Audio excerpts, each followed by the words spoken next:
Welcome, Flyers nitty-gritty fans, to Getting Gritty with It with your host, Yariv, Wolok, and my returning special guest and one of my very good friends, one of my best and longest friends, actually, Anth Merrigan from Hockey Dad at this point, Mad Hockey. Roller Dad, yeah. Roller Dad, sorry. Dude, you have so many names now. Everything's transitioned over the years. Welcome, buddy. No problem. Thanks for having me on again. We just saw each other last week for your birthday, so happy belated, I guess, as well. Yeah. Night out, good food. Thanks for coming. So I was so happy you showed up, dude. That was awesome. It was awesome seeing like people from high school I haven't seen in a while either, you know. So yeah, you know me. Experience, and the food was bomb. So yeah. Let's give that place a shout out. Actually, East Laws. Yeah. If you guys ever heard of it in Kensington, you might not have, but Latin place. My friend of mine, Rennie, actually is a part owner of it. Definitely check it out. Place, the empanadas are out of this world, but all the food's really good. Yeah, it's so good.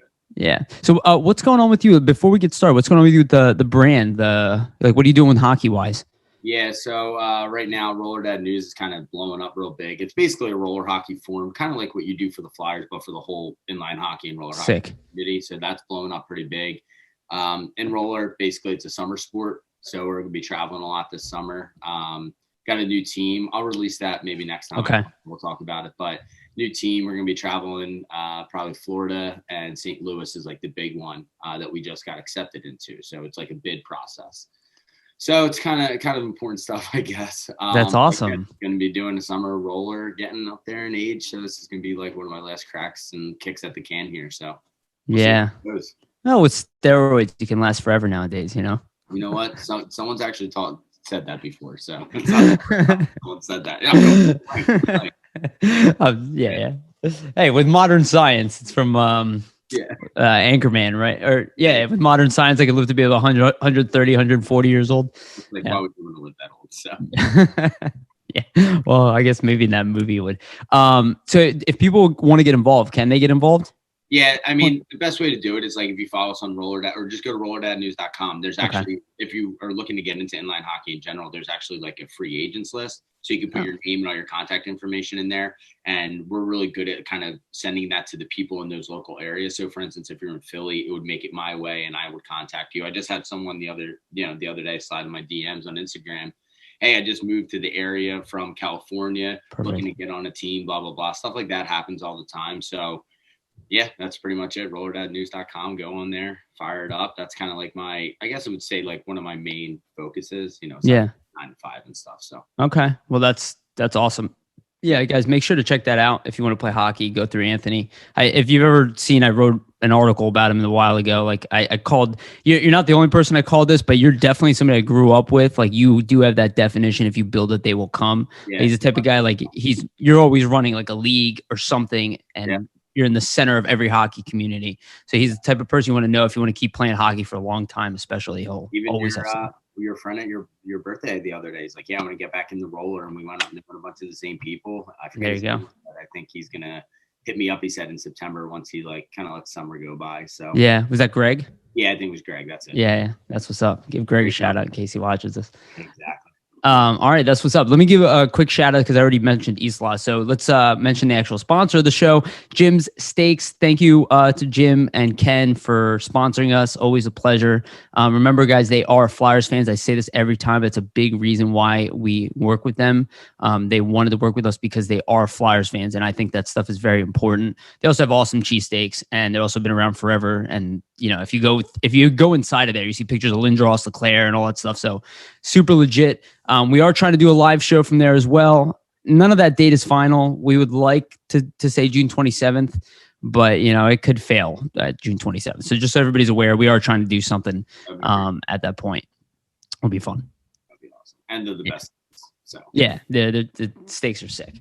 All right, let's get into. I actually want to go into these are similar topics that Jamie and I did last week, but I want to go into it because you're an actual hockey player, and I feel like a lot of this stuff you'll appreciate, and it's the first topic on the list here. And this is something me, like I exercise a lot. I've been running like freaking madman. Like I ran 8 miles today, actually. Or no, I'm sorry, yesterday. And then I did like 3 today. And training is hard. Training, like you were just talking about your age and everything. Like, training is really difficult. And it's a huge part of competitiveness. It's a huge part of making it at this level. And there's a big reason why a team like the Islanders, for instance, are really good. They don't have more talent than the other teams in the division. Their attention to detail, their conditioning, it's all there from the time the season starts. So I think Ken Hitchcock was really, ironically, even though he's way overweight, ironically was very focused on this stuff, his defense, conditioning. And I think that was the Flyers' Achilles heel this year and you saw with the young guys, and this isn't me going, it's an excuse. It's actually not. I'm actually shitting on them for it, is that I think they did not prepare well enough for this season. And I put the coaching staff and the ownership responsible for this as well. You need to cultivate an environment where it becomes numero uno, because that's how you actually win, is being in better shape, and attention to detail has to be higher, because the gap of talent is really not there like people like to pretend it is on the internet. So what did you see this year? Did you see that as Achilles heel? Because the coaches nonstop talking about it. Vigneault, they're all saying preparation. And they didn't have much practice either. And I guarantee a guy like Nathan McKinnon right now is killing it. You know, he didn't come into the league dominant, right? So it was a combination of talent and now the guy's work ethic and strength. It's very noticeable. What do you think? What do you think about the conditioning, or what do you think was the biggest problem, if not that? Yeah, so I think we talked about it last time I was on. You had brought it up, like maybe it's their conditioning that's off. And I kind of countered it with, well, yeah, no, they're halfway through the year. The conditioning should be somewhat there. But reading some of the articles written in the exit interviews with Fletcher and Vigneault, it sounded more like it was a problem. It sounded like for their team specifically, conditioning was a problem. Now, I want to rewind back when I remembered I think it was Kevin Hayes being interviewed somewhere. I think maybe Spittin' Chicklets, and he was talking about how JVR was kind of the guy like, hey, make sure we're all staying in shape over the summer from when we return. And I think that might have been more towards the bubble last year, but who knows? But it affected them then too. It did. You saw they ran out of steam, right? When they got to that Montreal series, you know, that's a team who you're watching them grind down Toronto right now, right? They got grinded down the Flyers, and they just, you know, they couldn't pull it out against the Isles. But I think it did have an effect on it. You look at a guy like Farabee, right? And they talked about this in their exit interview. Well, he's a guy who stayed stateside. Obviously, he's American. Was 10 pounds of muscle, I believe. 10 pounds of muscle, was able to get in the gym, was able to get on ice. And it might not even be as much as the conditioning, because like you said, like you like working out, you see the benefits of being in shape. I see it too. I was this morning with Shane Brennan, right, at his gym working out, right? So same thing. Yeah, shout out to Shane. But I think it might have been the on-ice touches and lack of practices as well. Huge. But that's what your conditioning is, getting on the rink, right? Part of my regimen, it's off ice and on ice, right? So would you actually say, and I started to cut you off, but from what I understand, because I'm not really a hockey player anymore, right? But there's like no replacement for actual skating? Like even if you do like running and the bike and everything? Yeah, even games, right? And competitive practices, right? I forget what I was listening to the other day, but they talk about how some of these captains in the league, I think it was Landeskog, they were talking about how he goes into a practice, he's the best player at practice as well. And that sets the precedent. Look at that team. And look at that team, right? They're buzzing last night. And everybody after that has to fall into place, because if your captain's doing it, right? And Landeskog's obviously is a very skilled guy. Some captains aren't the most skilled on their team, but he's a leader in that. He's a leader on the ice. He's a voice on the ice. And you saw like in the first series where he fights Braden Shen, right?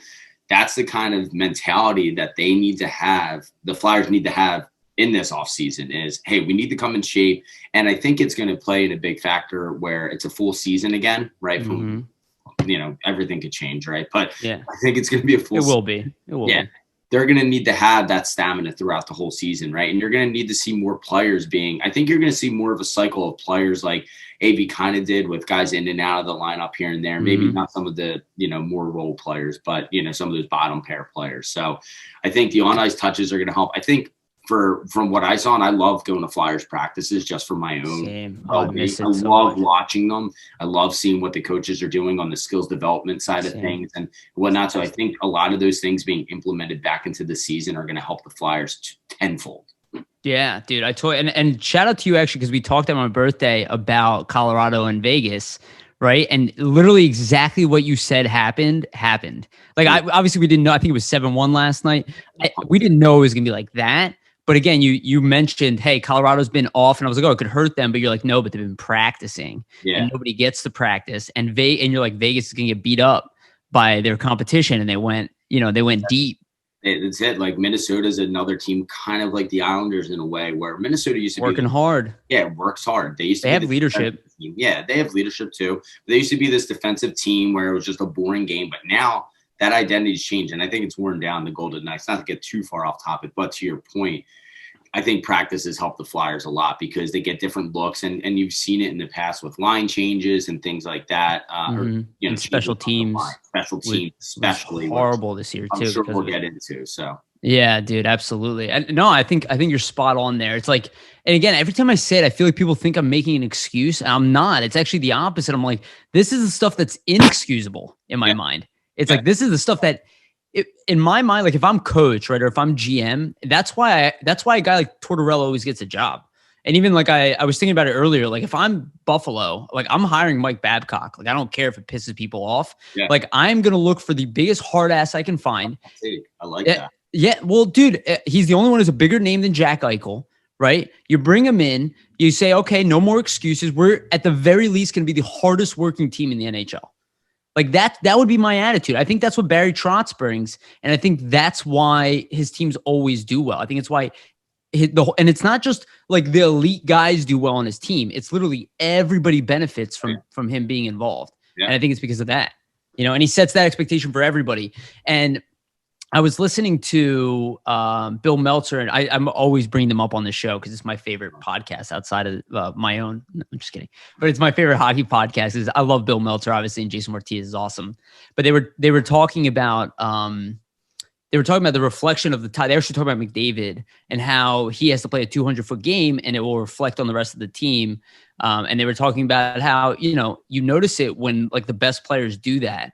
And it's like, that's where I kind of shit on Sean Couturier this year. And again, it's not his fault, and he dealt with an injury. I'm not shitting on him specifically, but for a guy who's that good defensively, it's like, if he wants to be captain of this team in the future, he can't leave it up to Giroux to be captain. Yeah. Like that can't happen anymore. Like he's an adult now. That means your defensive mindset, you need to hold the rest of the players accountable for that as well. And that's kind of, I think, goes into conditioning. And I think going to Coots, like him specifically, it's hard to focus just on one guy because there's so many moving parts this year, and he did get hurt. And who knows, if he didn't get hurt, maybe he would have been that guy. For sure. It's not that he had a bad year, but he didn't.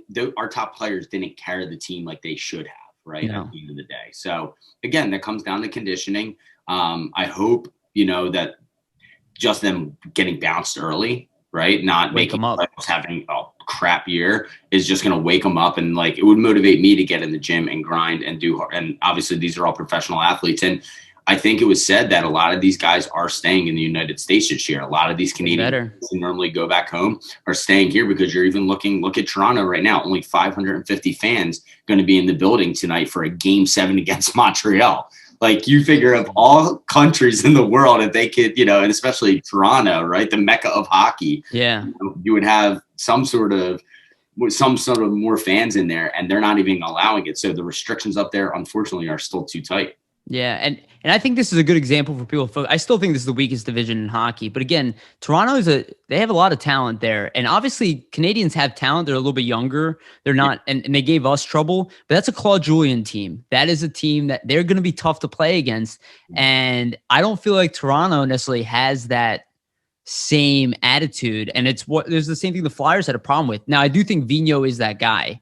So I do think you can get them there, but it shows how much that goes a long way, especially in the playoffs. Like, yes, it's Carey Price in that, and I think they won that game because of Carey Price. You're winning a series right now. Yeah, but again, like, you can beat goalies. You know what I mean? Flyers did it last year, right? He was stealing the series and Hart outplayed him, honestly. In that series. In that series, Carter Hart outplayed Carey Price. Like, you can set it to him. Yes. Said you're the future, dude. Like, yeah.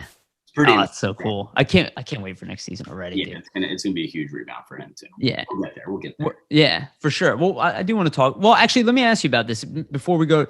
Let's include him in here because I actually don't have him on the list for injuries, but this is actually a pretty good time. So I think they actually just sat him anyway. Like, I don't think he actually needed to sit. I think they're like, just heal now.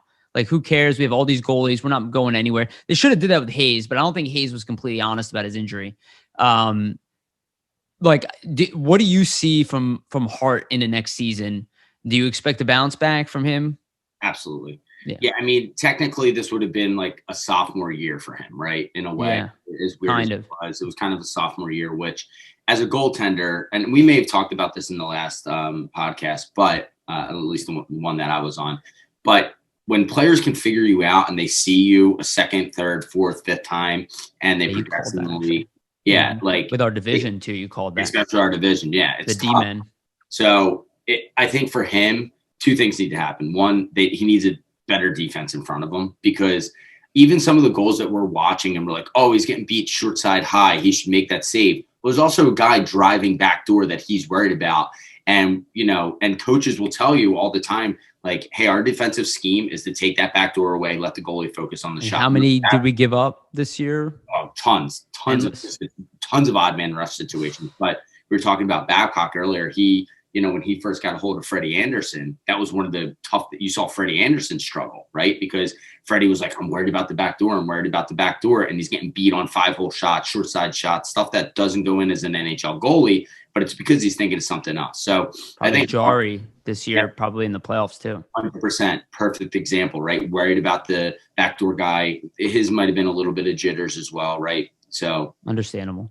But I think Hart, to your point, like even when we saw him take the time off and come back, he came back a better goalie, right? Was he perfect? Was he the Carter Hart we saw last year? No, but he came back as a better goalie. So imagine that with more time off, more practice over the summer, crafting his game, being healthy again. I think he's going to come back and be the Carter Hart that we know and love. Yeah, dude, I think so too. I always said this. I said this like when I first started this podcast almost 2 years ago. I said, anytime you see Carter Hart struggle, if you have an inkling to panic, I mean, I don't want to be rude, but shut up. Yeah. Because you don't realize that the kid is way ahead of schedule, and just let him do his thing. Like he's not even supposed to be here. He's just 22. Yeah, I think he's maybe turning 23. But again, like I believe Samsonov struggled in the playoffs for the Capitals, right? Like, do you guys actually think that he's not going to be a great goalie? Like, it's almost slim to none. They're just ahead of schedule. People make fun of me. Settlemeyer agreed with me completely. I'm like, these guys are kids to me. And like, you're an older dude now, right? Like me, right? We're the same age. It's like, they're kids. Like, I remember what I was like at that age. I was an idiot. You know? 98s, like you're thinking about it. They're like 98 birth years, 97 birth years. You're like, man, I was playing like NHL and PlayStation 1 or something, like you were advanced in your life, Well, in school, like. Absolutely. And that's why I thought of the conditioning thing like mid-season, because I was like, okay, if I'm that age and I assumed, okay, I'm going into the season like it's a regular season. It was not a regular season. Yeah, not at all. Do you know what I'm saying? So like the veterans might have known that, like JVR knew that. Giroux actually came in good. He was probably the best veteran we had all year. And then, Farabee, who, again, I call him special. And I think Cam York is like, again, those guys from that U.S. development program. It's very noticeable. They're already professionals. Like, look at Hughes. He came in this year better than the year before. Like, what's his name? Knight right now playing in the playoffs. Like, it's not surprising to me, It's the maturity level. Yeah, the National Development Program in the United States, not to get too far off topic, but and it even trends over into, like, I play inline hockey. Roller, right? Into that. But the trend in which it's going is, we have a big pool of players to choose from, where Canada is not as big as a country, right? They don't have much to choose from, but it is their, it's actually the second national sport in Canada, go figure, behind lacrosse. But nevertheless, more people play hockey per capita, right? Okay. In the United States, you're starting to see a bigger pool. You're starting to see USA Hockey do a really good job of getting, lower income players involved in hockey, right? There's a lot of foundations and things like that. So you're starting to see kids come out of California, Cam York, right? Perfect example, right? Yep. Guys like that are just growing up playing hockey their whole life, whether it's on the roller or on ice. And you're starting to see these guys like him and Farabee come in, be able to step right in. And even in the games that York played, I thought he looked like an NHL defenseman. Yes. I played the whole year, I feel like. And he was us, I think. I honestly don't I am already penciling him in for day one on the team. And I think it's going to cause the Flyers to make, I think the Flyers already plan on trading guys. Just because you play around with the rosters. There's a weird numbers game right now that we're too top heavy on the wing. like we have way too many good veterans on the wing, and we're short on the back end, and it's like in weird places, and we don't know what we're going to lose in expansion. It's like, I just see Cam, he's too good in my opinion. He's too good. He's too developed. And that's without the off season. And he's also, I bring it up all the time, he's 6 months behind his age group. So like, this is a kid, he's going to be, for his age group. Yeah, for his age group, he's 6 months behind, like Jack Hughes. So like, what you saw is really just early, footage of what this kid is really going to be, which is really cool. All right, but I do want to ask about the other players. So we had Hayes. In my opinion, he should have shut himself down earlier because he's got the abdominal core surgery. That's definitely going to affect him going into next season. We have Frost, who missed an entire year, and we have Lazinski, who had the hip surgery. I think all three of those guys, and they're all centers, they will be affected next season. And Hayes will start the season with the Flyers, but I don't expect him to be, like at the top of his game. I think Nolan Patrick has an opportunity to have finally a real off season. I do think he's going to re-sign here, unless we threw out, unless we're doing some kind of big deal I'm not aware of, which I don't see that happening. We have too many forwards, but I do think that center depth is not going to be an issue. But these are three guys who really are kind of a question mark for the beginning of the season. Do you see that with the three of them? Do you think that they'll be ready? Frost missed a bunch of time, obviously.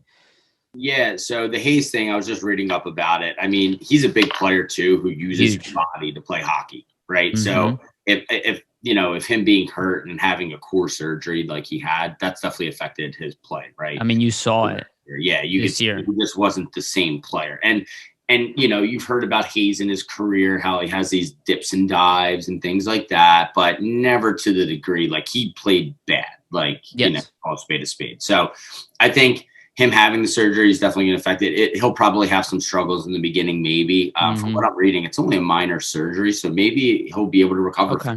You never know.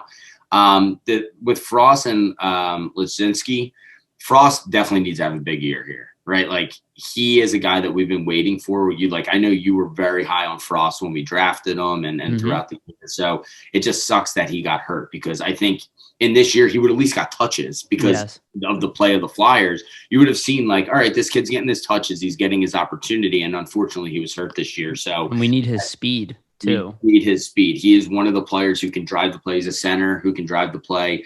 You put a couple guys around him that can finish. He's definitely one of those setup type of guys, right? Yep. A playmaker.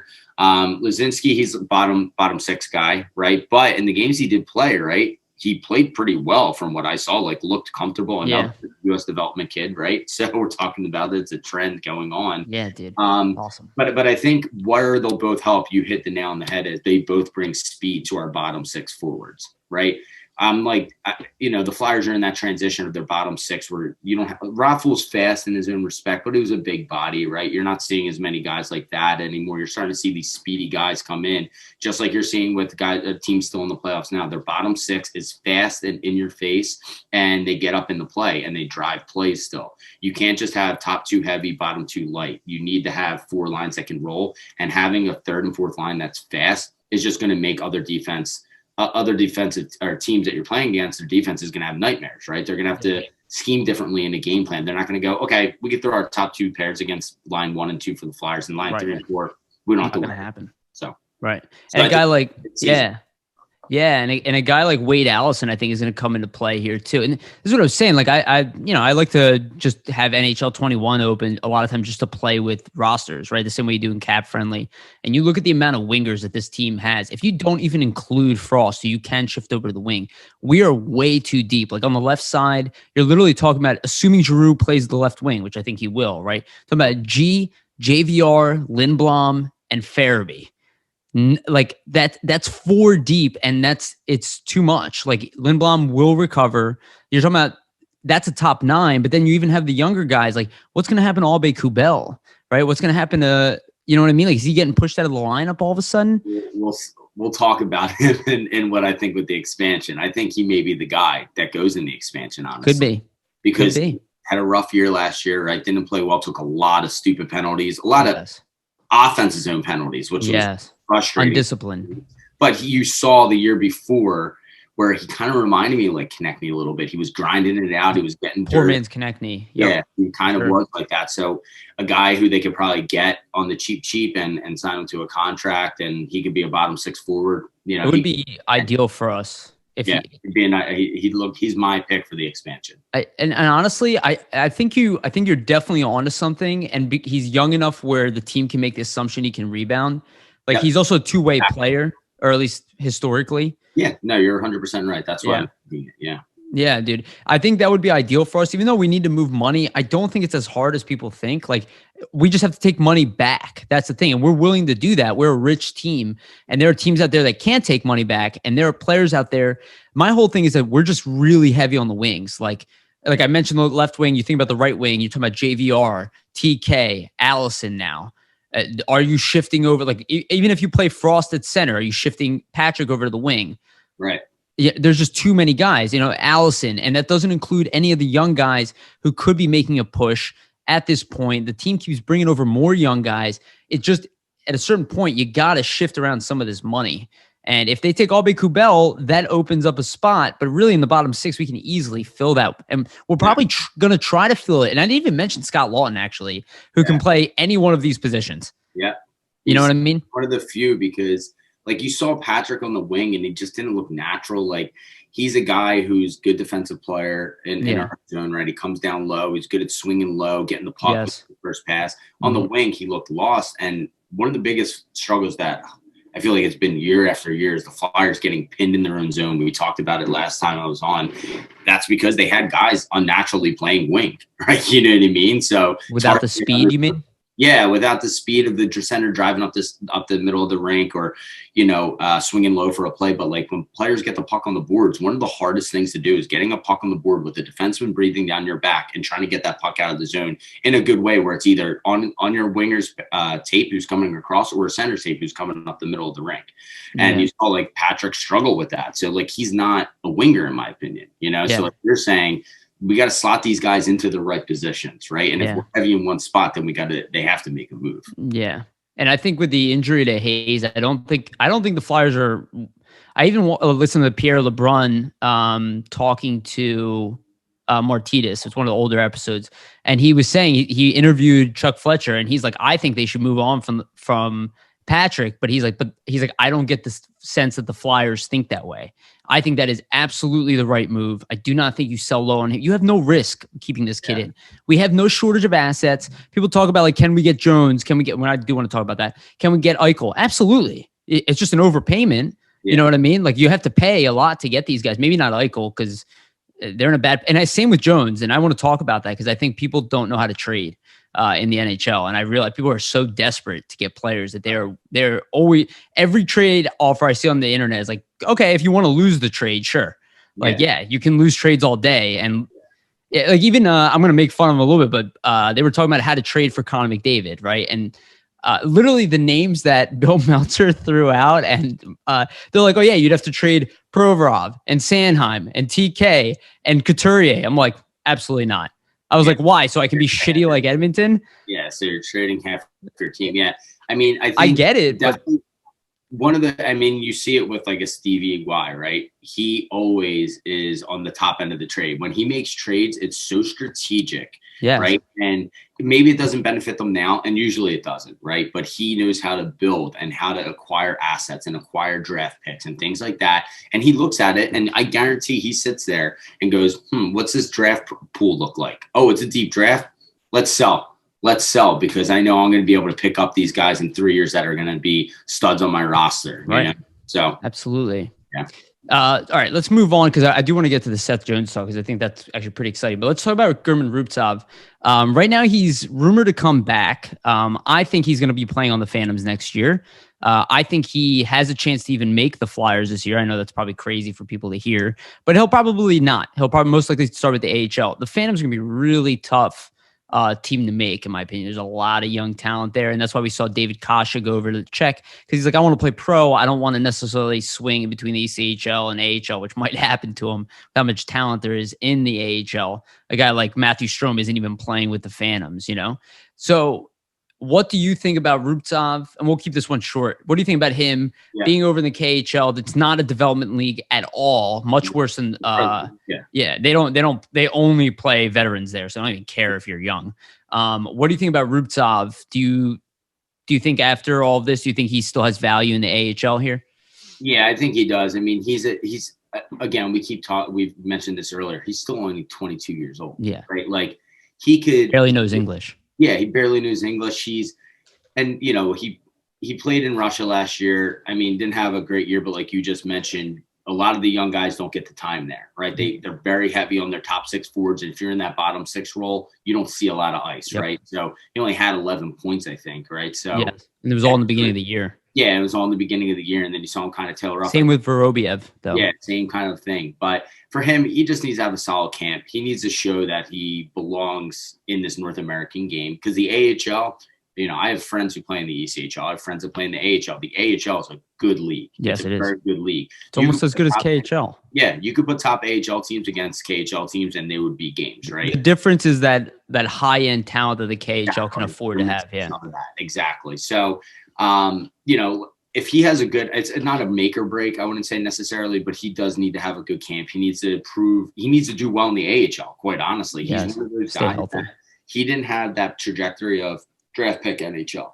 Right. He's going to be a guy that needs to spend time in the AHL. Scott Lawton-like. Yeah, Scott Lawton-like. Exactly. He took the words right out of my mouth. So if he could have a good year in the AHL, he'll get pulled up. Like we saw him get pulled up a couple times, and I thought he looked pretty good. And there's a reason they did that, right? And he's a big body too. He's a big boy for a 22-year-old. So he's wide. He's like Provorov. Yeah, exactly. That man strength. Yeah. Unit, right. So, if he can have a good year in the AHL, I think he could be effective for the Flyers. The following year, maybe towards the end of this year, pending injuries and whatever else happens throughout the year. So he's also a guy I think could be moved in a package. Because we're so deep. Like you talk about what he brings. Jay O'Brien is another guy who's probably a better version of Ruptov. I forgot about him, honestly. Right. Nobody talks about him anymore. But we had that's what I'm saying. We have so many young guys that are talented. Like I know Noah Cates isn't coming. Jackson Cates is going to be here because he's older. But we have so many young guys who have potential to be pro players, especially in the bottom 6 or even middle 6 type of guys, or bottom 9 if you want to call it. Like Allison is a guy that, in my opinion, has top 6 potential, but for sure is a bottom 6 forward in the NHL even today. Yeah. And you just have so many of these guys that eventually it's like you got to figure out what to do with them. You have a draft coming in, and it's going to be tough to balance all this stuff. But this is the year for the Flyers to make moves. I truly believe that. I don't know if JVR is that guy. I brought it up. I don't know if Voracek is that guy. In my opinion, Giroux retires here. I know I heard the Ottawa rumors, but that's funsies for Ottawa. That's a joke for me. You guys will be dreaming all day to get him. Yeah. Not right now. It's not even that. It's the Flyers have zero reason to move on from Claude Giroux. You're talking about what we're missing. Like the guy is relentless. Like just ignore the captain aspect. Like work ethic is there. Production is there. He'll take a slight decrease in salary. He'll probably sign a $6 million deal here for a few years, and he'll play till he's 38. He has the work ethic. He doesn't miss games. The guy doesn't miss games. Yeah, and he's two-way. He's people, and we could go on. We could have a whole podcast just on maybe one day I'll do that. Peru, right? And he doesn't put. It's like, guys, he's in his 30s now. Like he's not gonna be a 90, 100-point player. like they're not that common anymore. Absolutely. He needs to be in the perfect environment for that to happen. Yeah. Like when he played with Couturier, and and they were lights out. That's why that happened, right? He can't do it. It's no longer Draisaitl, McDavid. Like most of these elite players, like even Patrick Kane, who's amazing, right? Super talented player. Like when he played with Panarin, they were ridiculous together. But he needed Panarin. He needed Chicago to do well.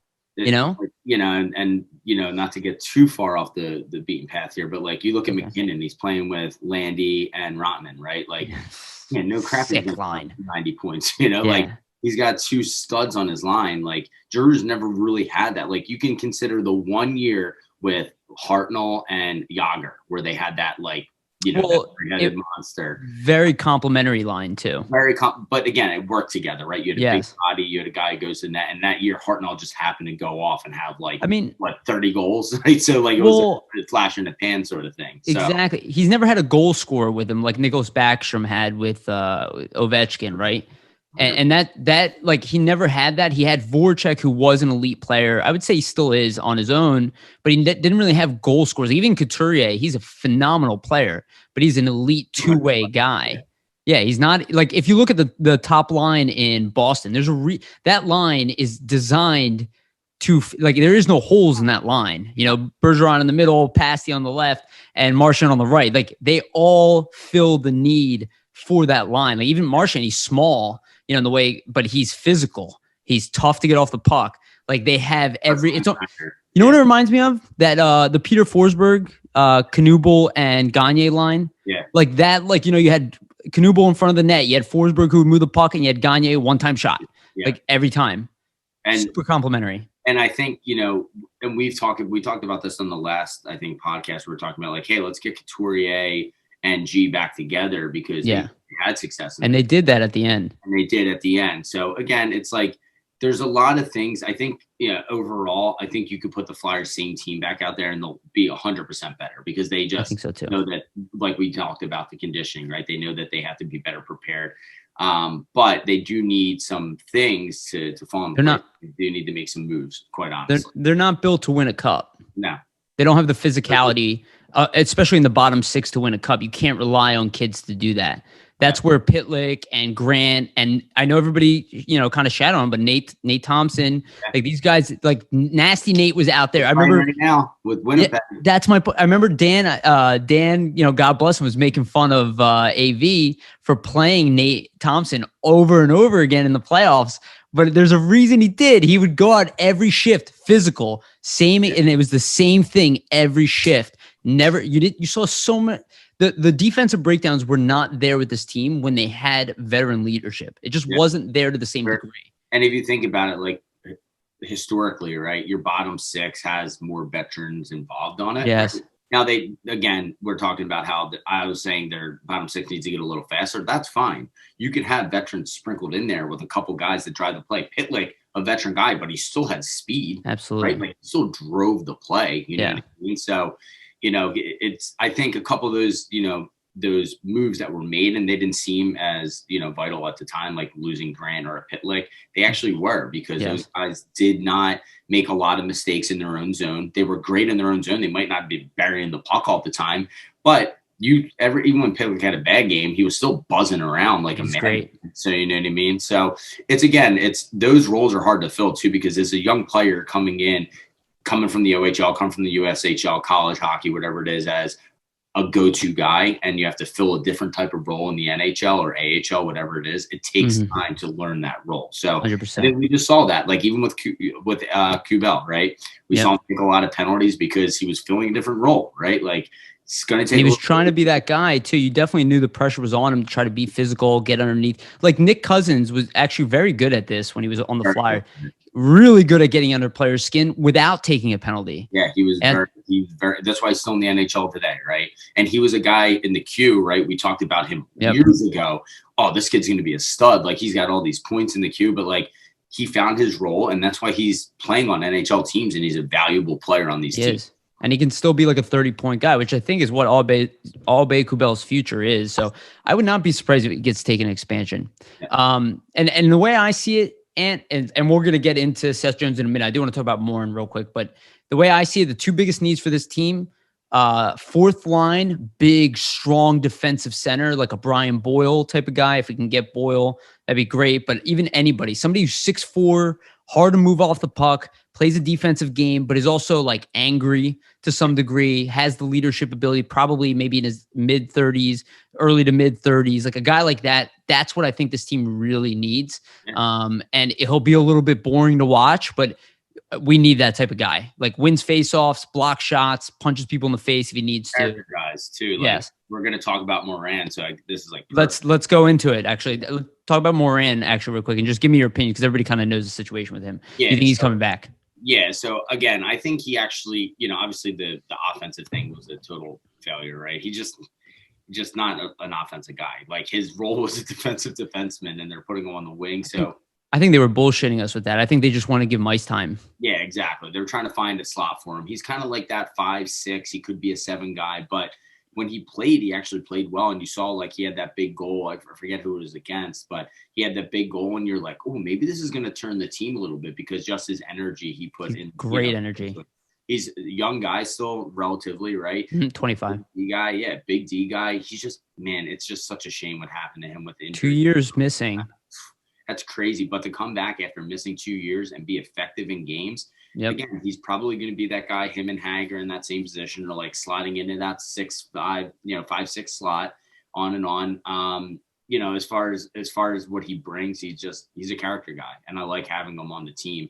And he's a guy that I think gets other players going. So I would like to see him back.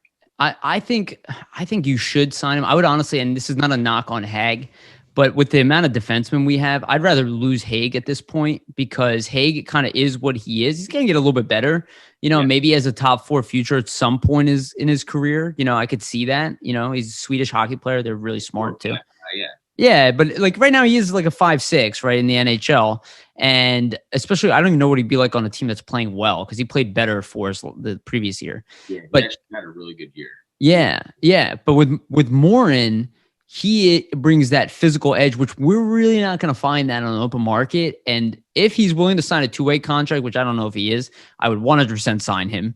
If he's willing to take a 1-year deal with us, I would do it. And then I think we'd probably lose him after that, because I think he really just needs time to play. But we're like, it's a sheer numbers game, but we're not going to find like a fighter 6'7" mammoth defenseman who fits in with our system, who everybody likes. Like literally, they like him as a person. Everybody loves him. His energy is amazing. His personality is amazing, and he's mean as hell on the ice. It's something we do lack. And even I remember when he was beating players up, we were struggling, and then he came and played on D. The energy of the team changed. Like I forget who it was. Like somebody screwed with Ghost, and he just grabbed the guy and just started punching him. And I think he got thrown out of the game, or he got an additional penalty for it. But I'm like, that's what we need. For people to know, you come in here, he's going to punch you in the face. Like, it doesn't matter if he's the good guy or not, or in the right. The whole team needs not to play on words. No, please.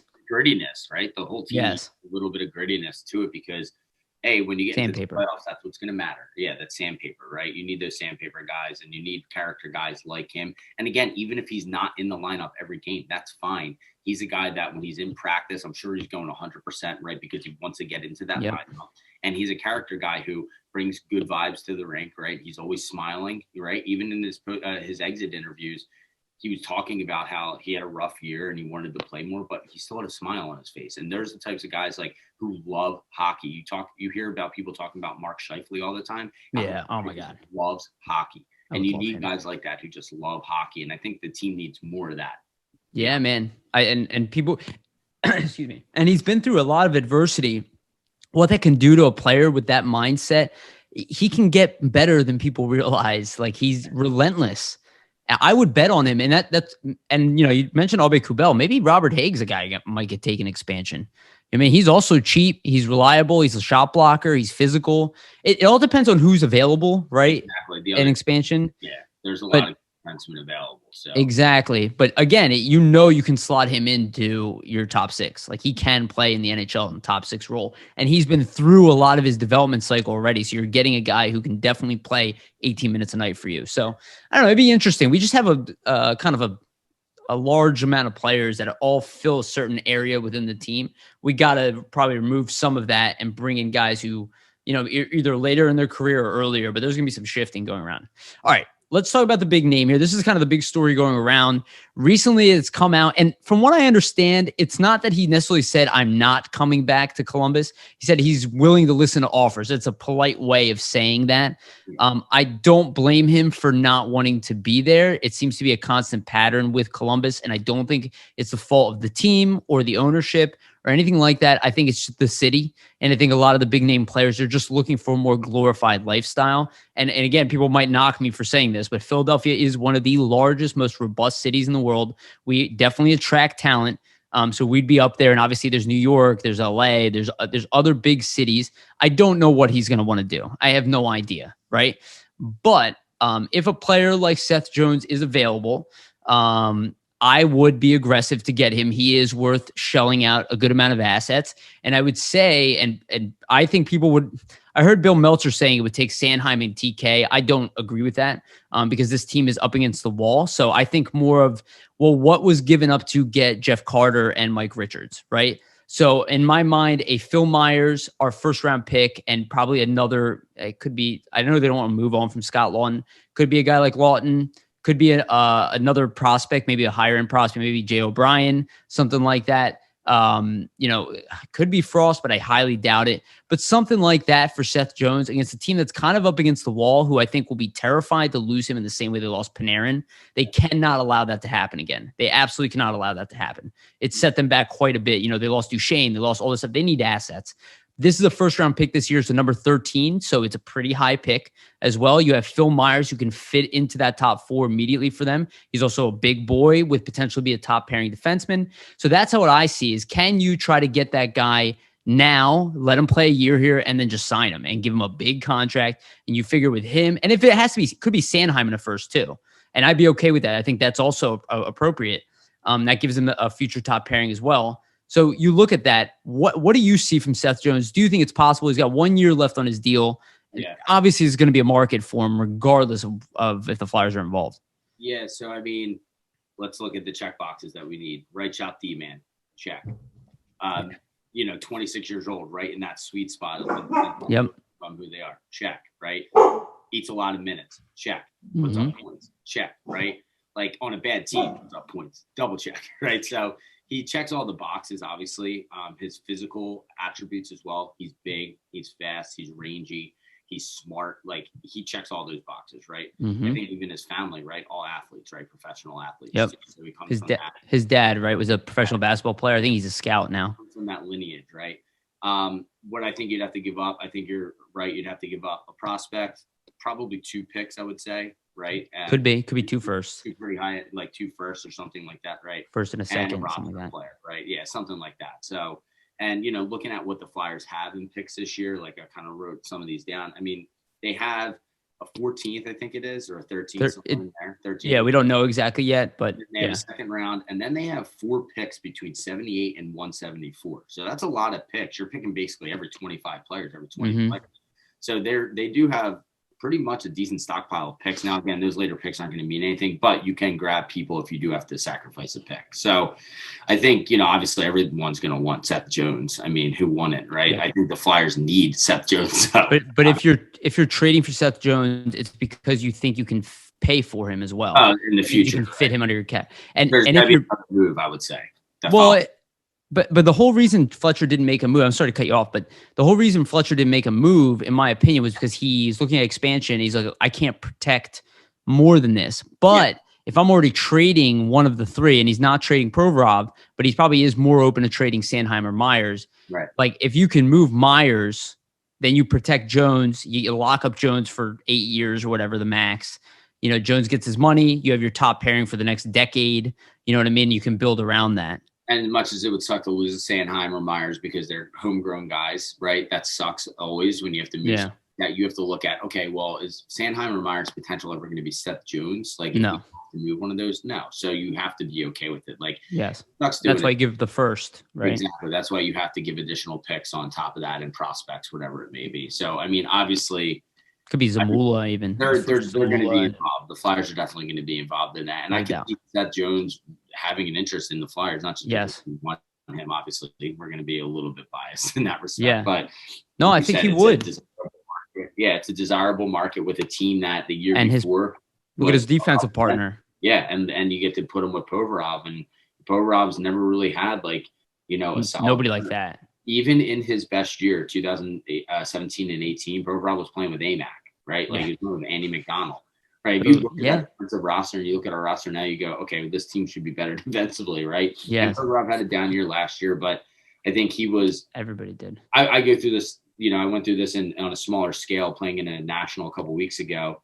When you're a little bit light on D or you're a little bit light on your roster, you wind up trying to pick up other pieces to the puzzle, right? Like, I got to cheat a little bit here because I don't trust my partner, or he's having a bad game, so I'm going to cheat. And that's going to throw off everything else that follows that, right? And people have to understand that Provorov still is, 1A, 1B kind of defenseman. He just needs someone to freaking play with. Like he hasn't had that yet, and the rotational, the rotation of a Ghost and Myers and like all these people that played with him throughout the year just wasn't a right fit, right? He needs a right shot guy that can work with him, and Seth Jones, quite honestly, is the perfect fit. So, and I even thought about this scenario, like, okay, let's say we trade Myers, plus the first, and probably give up somebody else to get Jones. Again, I do think their back is up against the wall as well, so they're not going to get as much as they think unless they trade him now. If they wait, they're not going to get as much. Right. So they really need to move him now if they really think he's not staying, which I don't know what they're going to do.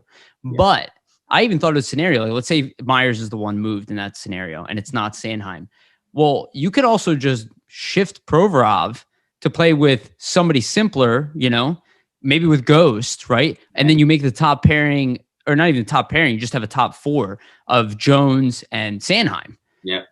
And at that point, then you separate them, and then you take the pressure off of Provorov. Exactly. Kind of like how the Flyers did it when they had the Carl, Pronger, Timonen, and Cody. Oh my God, that top four is sick. Top four was insane. Like we sat there and watched those playoffs together, right? A lot. And they ate up so many minutes. It would be funny. You'd see like 27 minutes for those four, and then like 3 minutes for Krychek. Krychek and Parent. Like 3 minutes apiece. So again, you could run it that way. And obviously, we're deeper now on D, right? Like we're talking about the Hags and Morans, like who are bottom pair defensemen. And we're not even talking about York, right? Yeah, York, right? He gets slotted in. And we're not even mentioning Ghost either, actually, at this point. You think about it, if he slots into that team, it helps out a lot. Him on that team. But desirable piece for everybody in the NHL, obviously, who has a crack at him. So, and the thing about Myers too, I forgot to mention this, is Myers is locked up long term at a very cheap cost. Yeah. And a team like Columbus is like, they're tired of losing players, and Myers still has a lot of potential. I know people don't want to believe that, but he has a lot of potential. He's about the same age as Jones. He's a little bit younger than Jones, right? But I think 2 years. And you're talking about another big boy two-way defenseman who you can bring in, and then you got that first round pick. Reality is they have trouble holding on to players, right? This has always been an issue for them. But if they bring in Myers and they develop him right, he's not going anywhere. Yeah, he's cheap as hell. Yeah, and they put him with Werenski, who's an offensive defenseman. Yeah, he could be a pivotal piece to that team. So again, it's an interesting thought. I didn't even think of like putting Myers as the roster player on that team. But that's an interesting thought. So. Yeah, and I don't know if it's going to happen, but that is a player I would push for. Dougie Hamilton does interest me. I'd be an idiot to say he doesn't.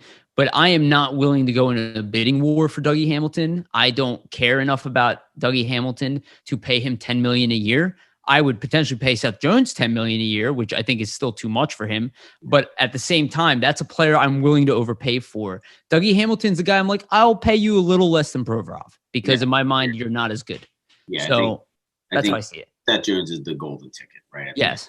So. Exactly. He's a guy that I could say, okay, I can slot him in above Provorov, but I can't slot Dougie Hamilton above Provorov and pay him more. No. At that point, I'm like, I really like him. It's not that he would absolutely help this team, and he's a very good offensive defenseman, but his personality is not Seth Jones. He's not going to come in and own the ice. He's going to be quieter, and in fact, I would argue the fans here will probably shit on him after the first year. They'd probably be like, oh, I want you to be tougher. I want you to be this guy. And he's not going to be that guy for you. Yeah, I think Jones is just he's a world-class player. Yeah. That's the perfect way to put it. He's got a lot of talent. Yeah. He's got a lot of talent. He's got offensive skill, and he's a great, I would actually say, like, hopefully Phil Myers can get somewhere to that level. And because Phil Myers is not as mean as he probably can be at 6'5", kind of like Braden Coburn was, right? Like, it took Coburn time to be a meaner player, but he's a guy that people didn't appreciate here at all. And you never saw Braden Coburn beat on a rush. It's almost like it never happened. All of his issues were just mistakes, like Myers. They're all mistakes, but eventually, and you talk about Yzerman, he traded for Coburn, and it definitely paid off for them, right? I mean, for sure. I mean, dude, he was a solid defenseman. People used to rip on him all the time, but he was a solid defenseman who could have used him this year. Played a lot of minutes, had had the speed to go with it, right? He always had legs. Like best endurance on the team. Yeah, he was great. He was great, and he was a workhorse, right? Yeah, dude. Seth Jones, workhorse, right? So. Yeah. Well, okay. So next topic here, we talked about expansion quite a bit. Let's talk about the three big names. Like, I don't know what's going to happen. They said they're protecting Scott Lawton. I can understand it because his trade value is high. Yeah. I was a little surprised though, because again, I get Lawton's value, but you see the names that I just listed there. If we lose Scott Lawton, he is replaceable. I'm not trying to be a dick, but he is replaceable. A lot easier to replace than a guy like Jake Voracek. Now, Voracek, JVR, Ghost, I see all these guys being exposed. They're going to be high dollar players. Of those three players that I listed, if you're going to lose one of them, let's say Aube Kubel and Haig are not, let's say they're not of interest, but we have no idea. Right. Of those three players, who do you feel the most comfortable losing? I mean, it has to be JVR, just because even a Voracek who isn't playing, at the top of his game, he still has speed. He's still a big body. He's still good on the power play, and JVR is good on the power play too, right? But I think JVR's lows are lower than Voracek's lows, yes, right? At the end of the day, Ghost, I thought he was our second best defenseman last year. So I would hope they don't take him. Honestly. Yeah, I mean, I don't think he's going to get taken. I mean, I just feel like if there was that much interest around him, we would have lost him when he was waivers, right? Like, yeah, he would I just don't know. But then again, he did have a nice push even at the end of the year. I didn't think he was that bad, honestly. So you're right. He could be an option, but I think the person I'd be most comfortable losing would be JVR, obviously, just because where the game's going, his game is going to translate forever, right? For as long as his contract is, at least, right? So 2 years left. Yeah, 2 years left. And I think, if you look at it, he's a good net front guy. You can get other guys in that role, right, to play that nut front. That's what I was thinking. Allison is a guy who could take it from him. Exactly. You saw him do it right at the end of the year. So a healthy Patrick, that wing that can take that net front presence and kind of be that guy. So as good as he is there, I think he would be the person that you would be most comfortable losing. You're probably going to retain a little bit of salary, I feel like, if they did go after him. Just like when Vegas came into the league, there was all these like side deals and backdoor deals that were happening. Yeah. I feel like if he was the guy to go, it would have to be something along those lines. The one thing I did point out in the last episode, if you look at his contract in the second year, he's only making $5 million. Yeah. It's 7 is the cap hit, but he makes $4 million plus a $1 million bonus, which he'll probably hit, I imagine. It's probably like statistically based, and he usually hits that. But he is a guy that if you're a team, even in a trade, his dollar value is lower than his actual cap hit. So a team like Arizona, who Jamie and I keep talking about, they don't have any money. They're broke as an organization. So you got to look at, and they're not the only ones. So a lot of teams lost money. So maybe they would be interested in something like JVR, who still has value, is a leader. You know what I mean? Well liked. He's definitely going to put up 50 points for you. He's he's going to give you 20 goals. Not like that. Yeah. I just don't. Yeah, that's why I don't think he's the guy that we would be okay with, comfortable losing. Yes. But he's probably not the guy that they're going to take. That's why I was thinking it was going to be Ghost in the end. Because I'm like, if you take Ghost, for sure he can quarterback your power play, whether it's 1 or 2. Yeah. He's not that expensive. And even with a lockdown guy, he could be a lot better in his own zone. Or the team he plays with a lot of structure, right? He could be a lot better in his own zone, which is always his knock, is his in zone, decision making, right? Which again, I get it. I didn't see it be that poor this year, right? It really wasn't. I think he went through some BS, for lack of better words. And I think that can really affect the player's mental, decisions on the rink, off the rink, whatever it may be. That's tough to play through, right? When you're getting scratched at times where you're kind of scratching your head, you're like, why is he being scratched right now over player X? So again, it's really those three players, but who knows, right? Like there's so many of these backdoor deals that happen, conversations that have been had, that aren't official, right? Officially official. So who knows what's going to happen? And I think the only thing that Ghost loses value in is that there are a lot of good defensemen that aren't being protected. Correct. That might hurt his value a little bit, or opportunity to get picked up. Yeah, no. But honestly, if we end up not losing Ghost, I'm not really upset about it. Like I think that's a player I'd rather keep. Yeah. There's other players, like I can always move Robert Haig if I need to make room. He's not difficult to move at all. And there's other guys we could probably move that would be relatively easy. We're probably not going to move many defensemen just because we know how that goes, but we can always, we can always trade Scott Law. And I know that Fletcher said he wouldn't do that. I get that. And not that I'm saying that they want to. I see his value. I understand why Fletcher did what he did. And honestly, he probably could have got a first round pick for him if he really wanted. We just don't need first round pick. We don't really need these type of assets. So it's like, we can always move a guy. Like people talk about like, oh, are we gonna be able to keep Couturier? I don't even know what people are talking about. Like, I don't know what you're talking about. I don't even know where this stuff is coming from. It's almost like just people are super insecure after having a down year that they think our franchise value is like diminished. It's like we're one of the richest teams in the league, one of the biggest cities in the world. We make so much money. We have so much depth throughout the organization. Why would like Giroux going to Ottawa is a joke to me. Why? So he can take a step backwards? He's not even from Ottawa. It's like all this stuff is made up in the media. Like ideally, these guys want to stay here and they want to build on top of what they did. And like JVR, I'm sure doesn't want to hear that he could be moved. Like he hears that. He wants to stay. He wants to stay and win with these guys. He signed a contract here. And I think Sean Couturier easily would want to stay here. The only thing I think that they would want as veterans is to see that they don't have to play with all kids. And I would imagine that is their biggest frustration, is that they don't want to carry people, and I mean emotionally. Yeah, there's definitely a gap, right, between the vets. And there's, again, we talked about this, I think, on the last pod I did with you. There's like, you have your vets and then you have your really young guys. There was no one really in between to kind of bridge that gap. And I think but that's, again, he's like the only one, right? Who from his draft class, who else was there? Who else is on the team, right? Not what's his name? Ghost. Yeah, that's it.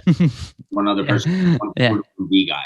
Yeah. And Ghost was in and out, right? Hurt, whatever it is. So for whatever I think reason, at the end of the day, they're with the expansion coming up, it's going to be very interesting. What's it? I think July 21st is expansion. The draft is the 23rd and the 24th. So and lottery draft is June 2nd, which is 2 days from now. So we were talking about, since I think one of your topics here is the draft, right? Shortened off season with all these different dates and things like that. I mean, get into it. Give me your. Flyers have a ton of picks, right? And I talked about it earlier. They have that like 78 to 174 where they have 4 picks in that 100 pick range. So they could couple up a couple of those and move up too if they need to. Yeah, exactly. So you'll see that. On draft day, probably a couple of those, like, a 78th and a 110 getting moved to get a 50 something. And if there's a player there that they like, guys are going to sneak low.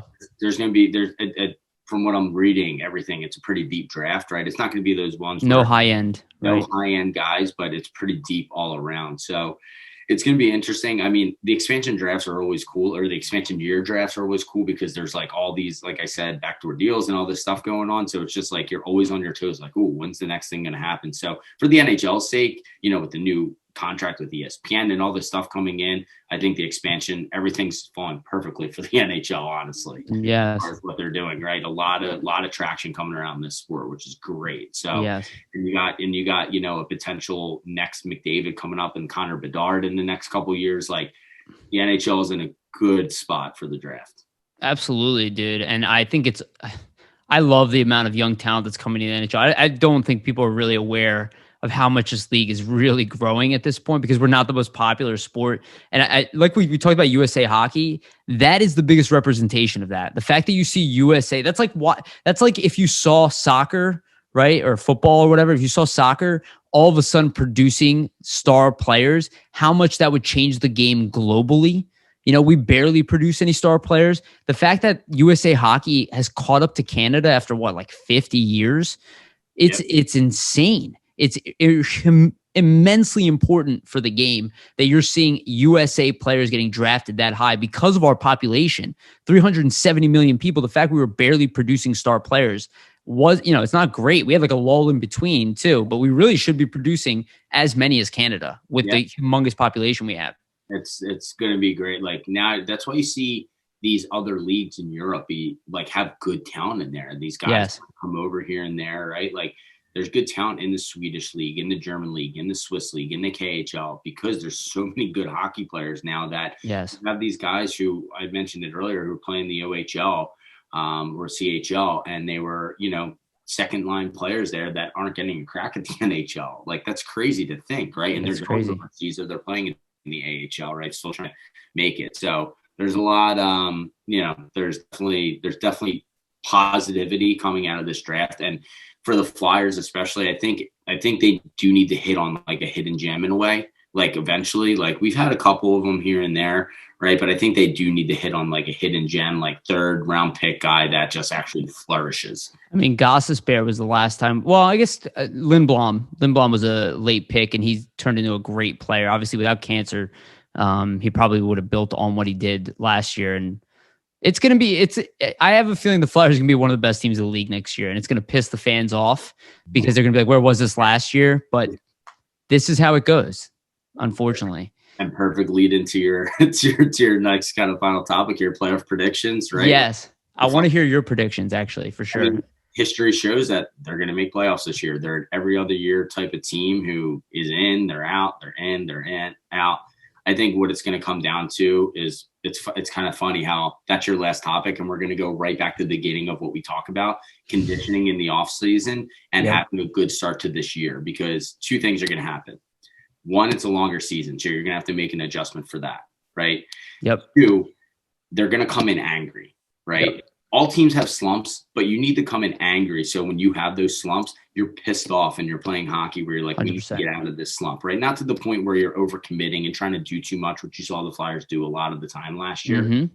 But I think they're going to make playoffs. I think they're going to be the team that everyone projected them to be this year in this upcoming season, right? Everyone was like, oh, Flyers going to be at the top of that food chain, right? They were like, if you're looking at our conference, right, you had the Flyers, the Bruins. You didn't have Pittsburgh in there, right? You had the Islanders, obviously, because of Trotz, and he's always going to have them competing. So Washington, whatever. So I think the Flyers are going to be back at that top. Normal divisions again, from what I understand, right? So I think, and normal schedule. And I think that's going to help the Flyers a lot too, because Flyers always did well. Like they've had their issues in that West Coast swing every once in a while. I remember, what was it, last year, right? They went to Western Canada and they were abysmal, but after that they were steamrolling. So that was around where they got the news about Lindblom, though, and I think it coincided with that as well. Kind of rocked the locker room. And I think a lot of these guys, we talked about Patrick, we talked about Lindblom. They're 2 guys, like we were talking about the injuries. They weren't injured per se, but they were injured the year before. Missed 12 months. Yeah, like that's crazy amount of time. I mean, Lindblom, you got to figure is going to be stronger coming in this season, right after what he battled through. I mean, strong as nails already. Nails already. But, I think that as long as they do pick up, I think they do need to pick up a couple pieces, right? And whether it's the bottom pairing role guys or they pick up a scorer, right? We still haven't had a natural goal scorer, which I think Farabee is becoming that guy, though. He will be 100%. Yeah. So if he keeps his trajectory upwards, I think if the team comes in a little angry, a little pissed off, they're a playoff team, hands down. I think so too. I don't think this is going to be an issue that we saw from last year carry over into this year. Mm-hmm. I don't think, we talked about AV and the coaching staff before, right? Maybe they didn't always make the best decisions. And in game, I think AV does do some weird stuff, but aside from that, like when you see a team playing bad, you're like, dude, just shake up the lines just for this game, even if it's not long term. Yeah, the lines to see if anything can come to can change in the game. But at the end of the day, they're a playoff team. They should have been a playoff team this year, right? The teams that they played against, you've seen them play good games against Boston. Seen them have. They dominated the division the previous year, and then the year like before, they were killing Boston in games, right? Like we always found Boston was better. Yeah, and we always found a way to come back. And you saw the Flyers, after losing the Islanders in that series last year, play the Islanders well this year, right?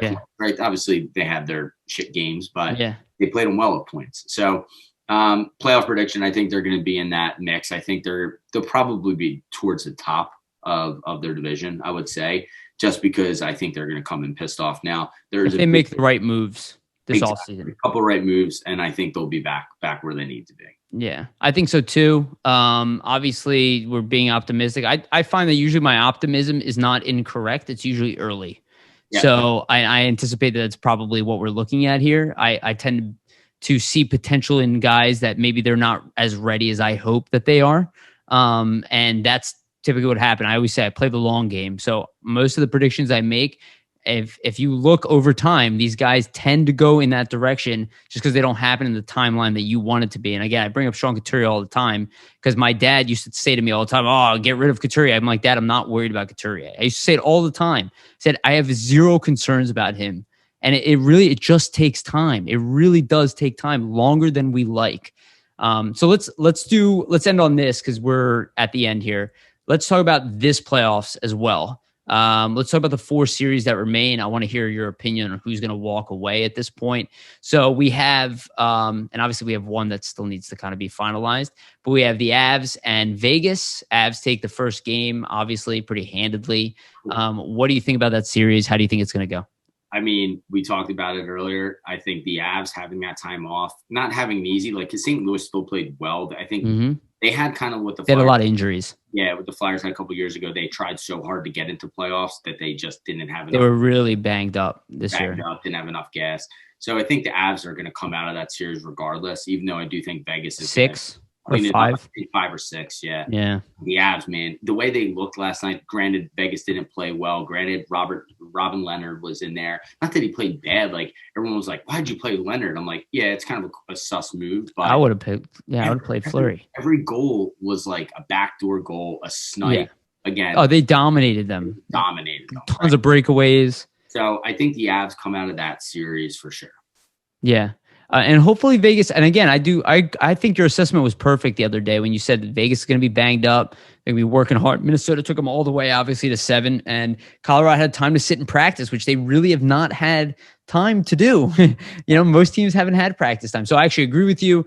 At the route that it's looking, I could totally see it being in 5. Initially, I would have said it would have gone at least 6, but the way Colorado looks and the advantage they have over kind of a beat up Vegas. I mean, we'll see how game 2 goes, but they thwarted them in that first one. So let's give it to the Avs. Let's say we both say 5 at this point. All right, do you think that, I guess in this case, do you think that Toronto beats Montreal tonight in that game 7? And depending on who you think wins, how do you think that goes against Winnipeg? So no matter who wins, I think Winnipeg's taking them because interesting. Winnipeg had, again, same story kind of as the Blues where they were beat up throughout the year. Yeah. But in the beginning of the year, they were the top dog in that Canadian division. Like, you were afraid to play Winnipeg. So I think Winnipeg is going to take Wheeler. Yeah, exactly. And they're deep, and Hellebuck is like in the zone right now. So I think they are going to wind up taking whoever comes out of that series. I will say Toronto, I think, is going to pull it out. I saw Tavares was practicing today. I don't know if that means he's playing. Huge loss. It's a huge loss, but I don't think, again, Carey Price has been playing really well. It's kind of stealing a series a little bit, keeping them in it. But I think Toronto comes out with it tonight. And I'm like a low-key Leafs fan, like grew up loving the Leafs because of Felix Potvin. I'm always kind of pulling for Toronto, like deep down inside. But I think they're going to play Winnipeg. And I think Winnipeg's going to take them probably like in a 5 or 6 game series, just because if Toronto does get through, they do have a potent offense where if they get hot, they can be really hot. But I think that overall, like if you saw how Winnipeg handled Edmonton, I think they're going to do, it's the same book, right? Just by a different author. Like they have, you know what I mean? They have the McDavid compared to Matthews. They have a Draisaitl, Marner, Nylander, Tavares. They kind of like a 3-headed monster. Yes. But the layers of defense that Winnipeg made guys like McDavid and Draisaitl go through. Now, Toronto's obviously deeper, but I think they're going to play with that consistent game of just playing defensive hockey, turning it into an offense. Defensive, turning it into offense. And that's the team that kicked Evander Kane out. And again, I'm not trying to knock Evander Kane, but he didn't fit in the locker room because he refused to wear a suit. And if you look at look at Lou Lamoriello's team, you can't play if you have a beard. This is a team that cares about every little bit of attention to detail. And at the end of the day, that's what wins you hockey games. And it might be annoying to fans, but that shit is very real. And I do want to point out in that series, Austin Matthews has 3 points in 6 games. Notice how his production has dropped as well. All these people who like to shit on Claude Giroux. Notice how when you play a team a certain way, that's what happens, regardless of how talented the guy is. Exactly.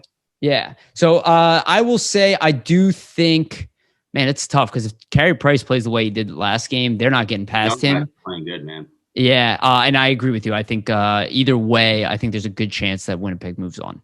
And I think Josh Morrissey is better than I anticipated. And he's obviously very good. So good. Yeah. And the depth that they have on offense is, I don't want to say it's unmatched, but I think it's just as impressive as, look at a team like Colorado. Yeah, they're not this. Back is huge for them. Yeah, they don't have McKinnon, right? But they have Scheifele, who's not far behind him. They have Blake Wheeler. They have Ehlers. They have Connor. These are elite players. Yeah, they're a talented team. So I expect them to. Too. Cop is a solid player, right? Like, yep. So good, nobody even realizes it. So I've been a Peg fan for a little bit as well since like they started acquiring the Scheifele's and Connors. Like they did that. They hold on to their players too. Man.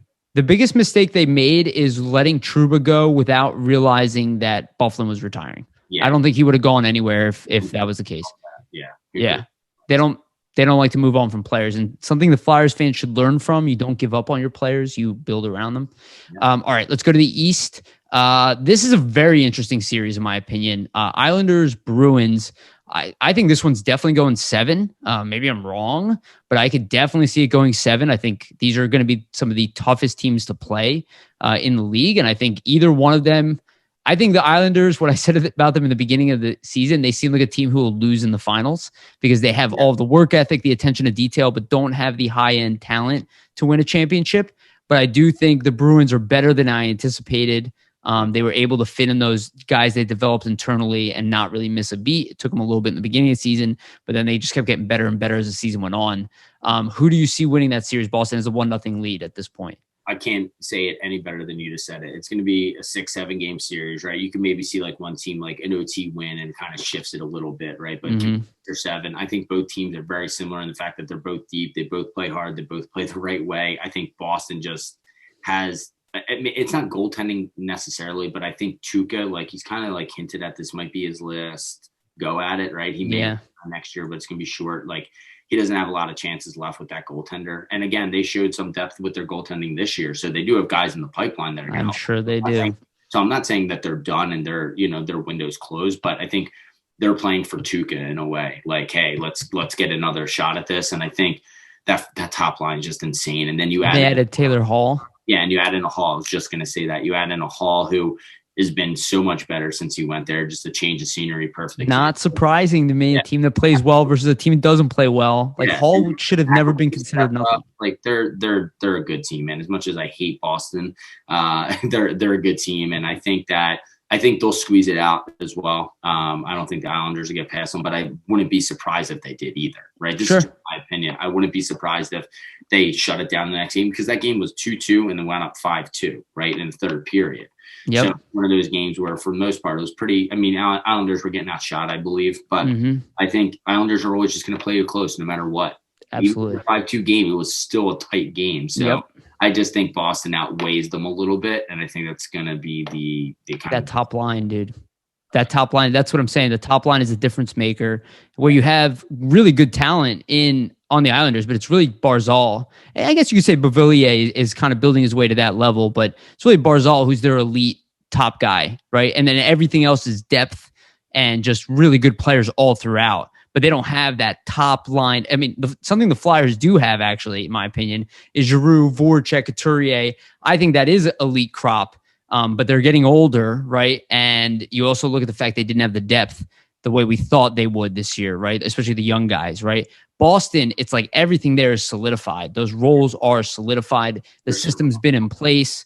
The work ethic, the preparation is there. So I do see them sneaking by, probably in 6 or 7. All right. And then the last series here, and I do think that, Carolina, who's shown to be a good team, obviously, no surprise. Rod Brindamore, again, I love him. If the Flyers, if he was available and the Flyers got rid of AV, he'd be one of my top choices. Guy who leads by example too. Like, he's in as good a shape as anybody on his team. So Tampa Bay wins the first game in a very, very tight game. So Tampa Bay, Carolina, what do you think?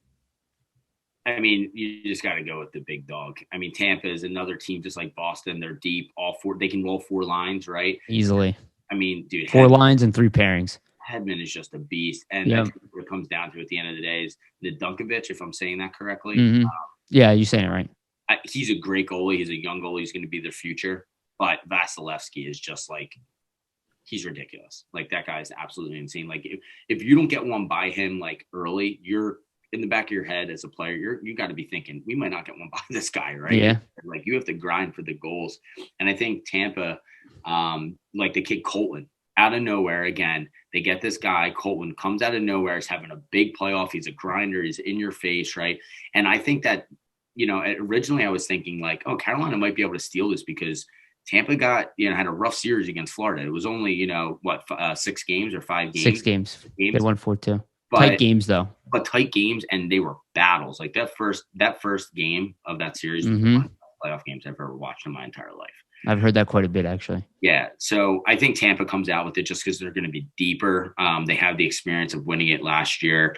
Vasilevsky's an absolute unit. Hedman's a unit. I just think that they overall, and we're not even talking about Sergachev or Stamkos. Like, I haven't even mentioned that Kucherov. We're talking about other guys. Killorn's having a huge playoff run.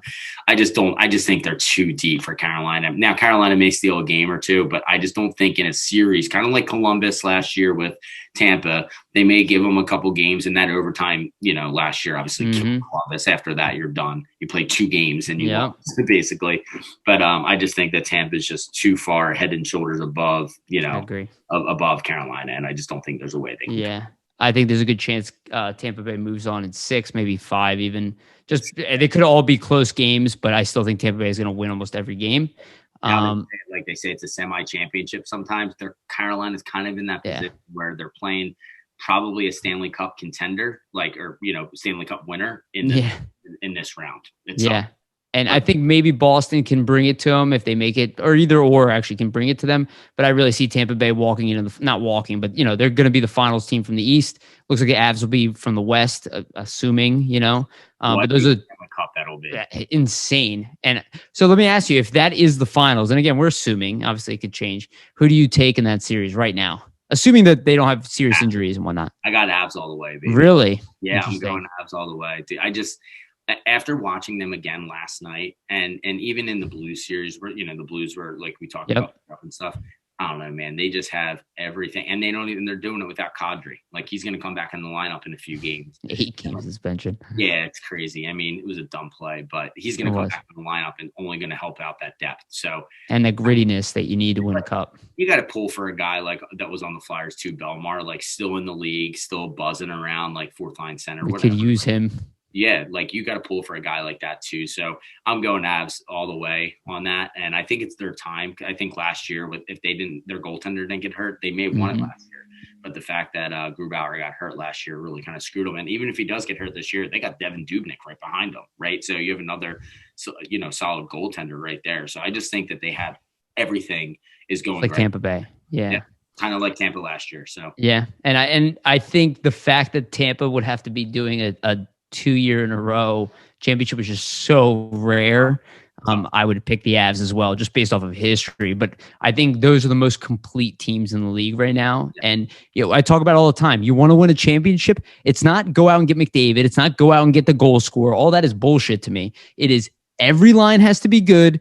Yeah. All of your D pairings have to be good, and you need 2 goaltenders. Yeah. If you want to win a championship, you cannot have holes. That's just the way it is. And you better have depth in the minors that can fill in case somebody gets injured. Like you're talking about talking about any of these guys. Tampa Bay has an injury. They got a guy to call up. And you don't even notice it. It's just like, he fills in that role. He knows his role. Absolutely. And that's why I think a guy like Ian LePerriere, is rumored to get the job for the Phantoms, because all of a sudden you have a guy who was with the Flyers for all this time now training the younger guys who he's aware of what they're doing at both levels. Yeah. You're talking about a cohesive unit potentially there. That's good. Yeah. All right. We did a while here, Anthony. This was awesome. Tell people where to follow you. Give them one more shout out for your, for your league and what else? I'm always pumping up the Mad Hockey League, so that's madhockey.org. So if you're looking to just get involved in roller in the area, by all means. And follow on Instagram too, Twitter. Instagram. Yeah, that's where we do a lot of our posting and social work. But roller.news as well. That's again, if you're looking to get more involved in the sport with roller, it's nice in our area because we have a really good roller community, so it's easy to get involved. But if you want to go there, kind of check out what's going on. There's tons of NHL, AHL, ECHL players now playing in the sport. I have 3 guys that play in the Coast on my team, right? All local guys. So it just goes to show you that it's a sport that's transferring, right, really well. And you're starting to see like guys like McDavid even accredit his skating abilities to roller hockey. So it's not bullshit. Don't believe your ice hockey coaches. Roller's the way to go in the summertime. Take a load off, play some roller. Follow us at roller.news.com on Instagram, Facebook, all roller.news. That's awesome. Do you guys have merch as well? We do have merch. We actually just partnered up with a company called Good Roller. We're Cool. going to be dropping some shirts. I'll send them to you. Maybe you can post. We'll retweet it. We'll share it out when you're ready. Exactly. So just like it goes both ways. But yeah, man, happy to be on again. Love getting to talk some Flyers hockey. Yeah, dude, this was a great episode. So, all right, let's wrap it up here. I know you got to go. Happy Memorial Day. Well, if you're not going to hear this on Memorial Day, but I hope everybody had a great weekend. That's awesome. Too did that for you. That's awesome. And thank you, everybody, for listening. Like, subscribe. It definitely absolutely helps if you like and subscribe. Comment, share out our stuff. All that stuff is a huge, huge help. Going to be doing Getting Gritty this week. Don't panic. And then my next Always Level Up episode, fingers crossed doesn't go, sour or anything like that, but it's going to be Jim Jackson. At this point, I'm super excited for that one. So we're going to keep those going as well. And I also have a video game podcast now. It's brand new. I only had one episode so far. I'm doing my buddy Ben. I'm going to be doing episode 2 tonight, actually, after this. I'll do it late tonight. But it's called Play on Gamers. So search for it on YouTube as well. I'm going to be doing video game stuff on the side. Always been into gaming, but we'll be talking about NHL a little bit there as well. The video game, because I like to make fun of it. Thank you again. Thank you, everybody, for listening. And thank you again, Ant. Really appreciate you coming on. Take care, everybody. And remember to always stay gritty.